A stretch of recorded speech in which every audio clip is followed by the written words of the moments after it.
Scandale immobilier. Découvrez les risques cachés du détournement de biens. L'abus de confiance est une infraction pénale qui peut prendre plusieurs formes, y compris le détournement d'un bien immobilier. Cette pratique malhonnête consiste à s'approprier un bien qui a été confié en toute confiance, causant ainsi un préjudice à la personne lésée. Mais comment ce type de délit se manifeste-t-il dans le domaine immobilier? Quelles sont les conséquences juridiques pour l'auteur de cette infraction?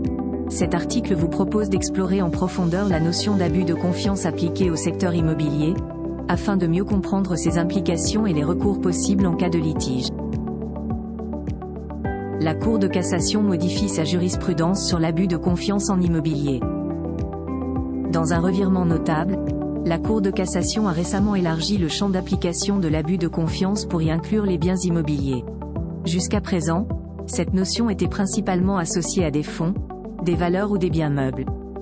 L'abus de confiance est défini par la loi comme le détournement de ces éléments en les utilisant différemment de ce qui avait été convenu lors de leur mise à disposition. La Cour a désormais jugé que cette définition peut également s'appliquer aux biens immobiliers, dans une décision rendue le 13 mars 2024. Application de l'abus de confiance à un cas concret d'utilisation non convenue d'un bien immobilier. Cette décision a été mise en lumière par une affaire où un propriétaire avait prêté son terrain à une entreprise pour l'enfouissement de déchets. Il s'est avéré que des déchets non prévus dans l'accord initial avaient également été enfouis, réduisant ainsi les capacités restantes du terrain.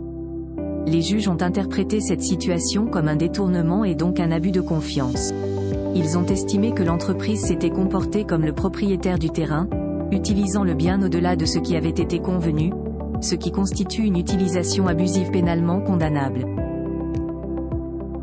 L'abus de confiance s'étend à tout type de biens selon la Cour de cassation. La Cour de cassation a rappelé dans son arrêt que l'abus de confiance peut concerner n'importe quel type de bien. Par exemple, une utilisation non autorisée d'un numéro de carte bancaire ou d'une connexion Internet professionnelle pourrait être considérée comme un abus de confiance si elle diffère de ce qui avait été initialement convenu avec le propriétaire. Cette décision souligne l'étendue du concept d'abus de confiance et sa capacité à s'adapter aux diverses formes de propriété et d'utilisation des biens. Elle renforce ainsi la protection juridique des propriétaires contre les utilisations abusives de leurs biens.